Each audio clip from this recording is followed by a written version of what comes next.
With these cushion covers, they're very different in the way that they look. This one has piping around it and this one has a flange, but the zips in the back are fitted in pretty much the same way. They're covered, which means I've put them underneath the flap, so you wouldn't even know that I've got a pale blue zip underneath the red cover because you just don't see it. So two different ways of doing this. This zip goes all the way from one side to the other and finishes off in the seam allowance. And with this zip, I didn't want it going all the way across the cushion and into the flange area. So it just goes from here to here. So I'll show you both ways of fitting those and how you cover them over so you just don't see them. And I think it gives a really neat professional finish to your cushion covers. So this zip is going to go beyond the fabric, which means that it's going to disappear into the seams at each side. So you need to make sure that the zip stopper, the metal bit on the end, exceeds the width of the fabric, because we don't want to hit that. You imagine if you're sewing the zip in, say here, which is fine and that'll work and the zip's sewn in, but by the time you come to sew the seam across this way, for a start you may see that and it's not the prettiest thing to see, and the worst thing would be if you hit that with your needle, because then your needle's going to break and we don't want that to happen. So I'm going to lay the zip, if this fabric was right side up, the zip's going to go right side down. I'm not going to put the zipper foot on my sewing machine because on domestic sewing machines, a lot of them you'll be able to move the needle over to the left hand side, so you don't need to put your zipper foot on. So again, I'm making sure that the zip stopper is just off the end of the fabric, and I've moved the needle over, and then I'm going to sew straight down the centre of the zip tape and just line up those edges together. Piece of thread in there.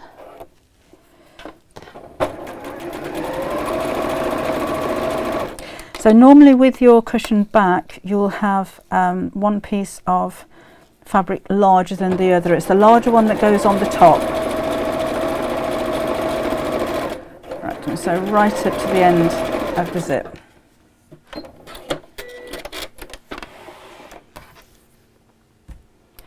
And then the second half of my zip is going to go on the opposite side of the fabric. So again, right sides together and sew down the zip tape. I like to sew from this side so I can see exactly where I'm sewing. So I'll always sew from the zip side up so we can make sure that the stitches go straight down the centre of the zip. Although this one, not so important because you're not going to see the zip, but it's always good practice. So again, let's line up the edges.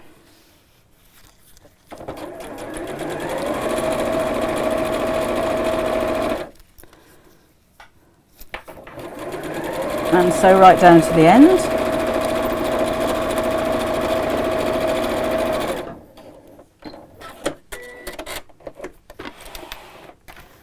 Just trim away those threads. And then I'll press this.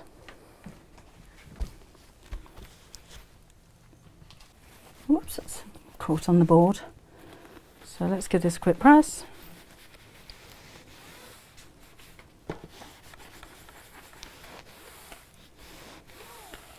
Okay, now while I'm here, I'm going to fold the top over the bottom and press that.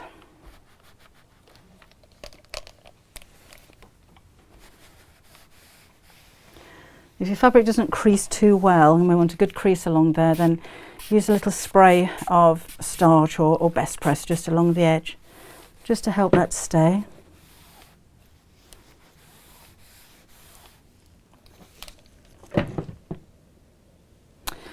Then I'm going to open this up and I'm just going to top stitch across here,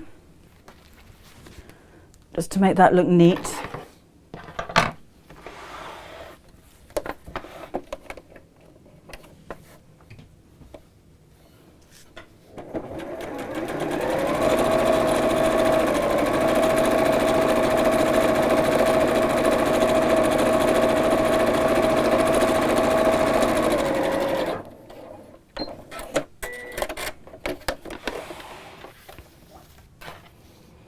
Then I'm going to go back to my fold. So that was my iron spilt a little bit of water on my fabric. I'm going to go back to the fold and just pop a few pins to hold that in place right on the edge of the fold, because I'm going to sew down here. But I want that to sit nice and neat and flat as I'm sewing.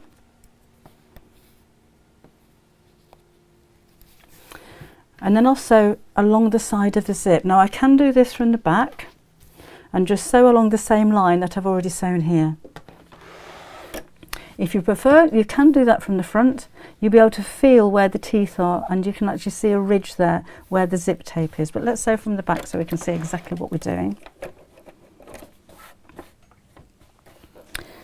So either exactly along that line you've sewn if you can do that, otherwise just to the right hand side will be fine.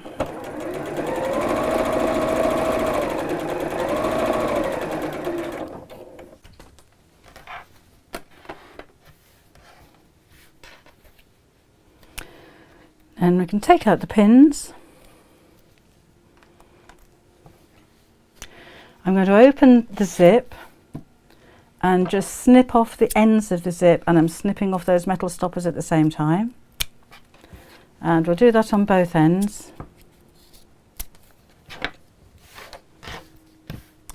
And then what I do like to do before we put this together is to just sew over the ends of the zip, just to make sure that they're not going to open when we put the cushion front on. So close that a little bit more than that actually. There we go. So with the ends of the zip meeting, you see that, and the flap over the top, just sew straight across the end of the zip. Turn this around and sew over the end of the opposite side of the zip.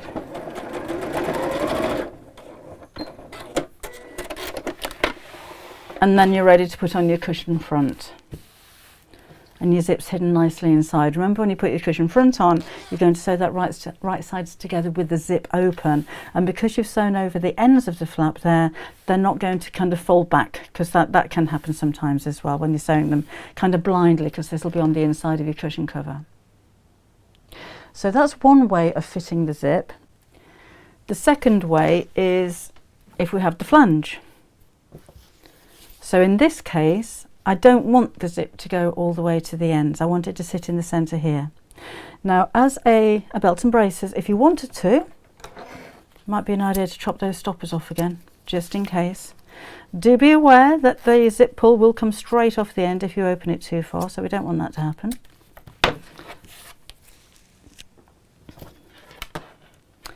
So this time, we're going to do just the same, but this time we're going to pop this right in the centre, so we're not going from one side to the other. So I'm just going to fold the zip in half and make a little mark at its centre point. You could use a pen for that if you wanted to, a piece of chalk. I'm just making a little snip into the actual zip itself. And fold your fabric in half and mark the centre point of this as well, so we can match them together.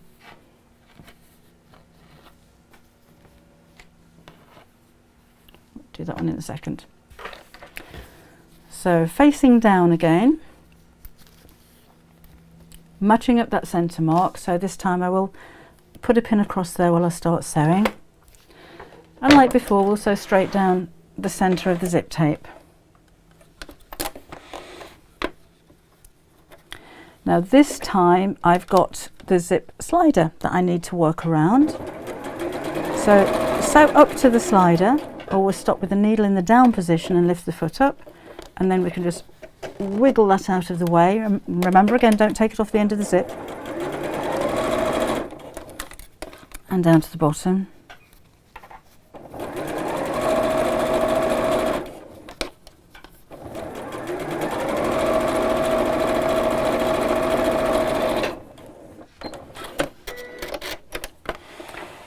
And then we'll match up the opposite side of the fabric to the opposite side of the zip. Right sides together. and I'll just pin that in place before we sew. And then we'll sew down this side of the zip. Now I'm going to sew the ends of the zip together as I did before.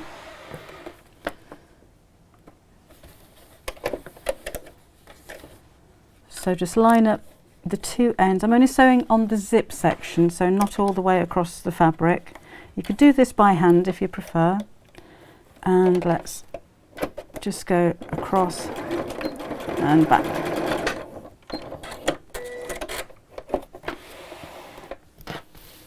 So back to the ironing board again now.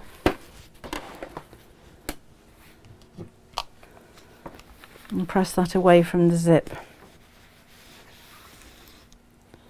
And I'm just going to press under the ends of the fabric at the ends of the zip as well.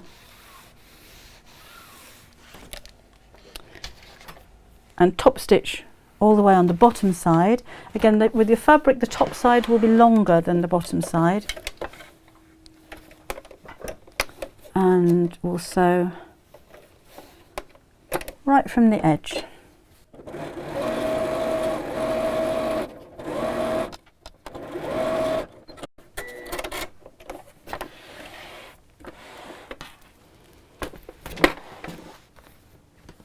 Now, as with the previous zip,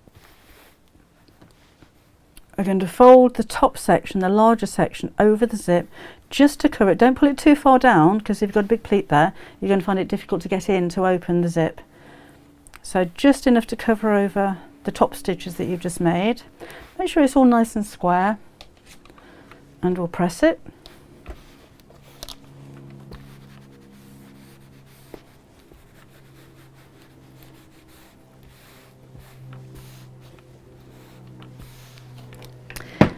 And hold that with a few pins.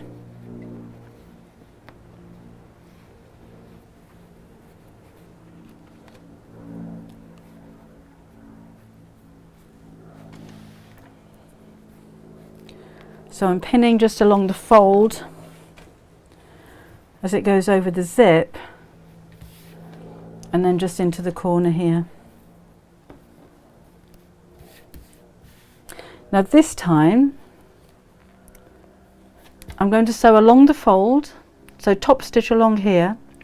I can feel where the end of the zip is, so I'm going to turn around and go across the zip, and then go all the way down the zip tape until I can feel where the opposite end is, and across the zip and back down this side, so I'm trapping the zip inside the stitches.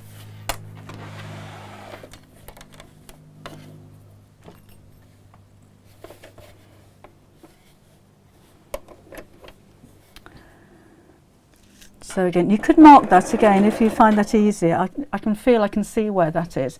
But if you've got a chalk marker, just put a little dot on the end there, just so that you know that you're overlapping the end of the zip. So that will go there. And then stop and turn around. Over the zip, just so slowly over the coil, until you can feel that you're on the zip tape. And then sew.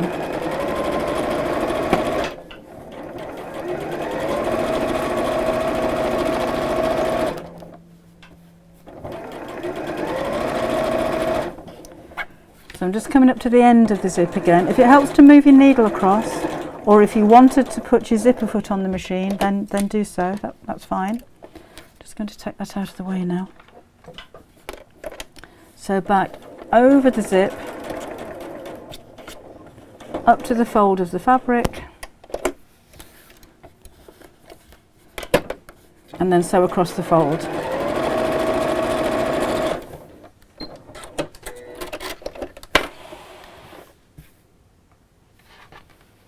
So that is my zip nice and neatly inside the fold, and it's away from the flange, which is going to be kind of this kind of area. Do remember again that when you're putting the right side of this together, that your zip's going to be open, otherwise you won't be able to turn it the right side out. So I hope that's explained the way that the two different types of covered zip work, and I hope you enjoy making your projects.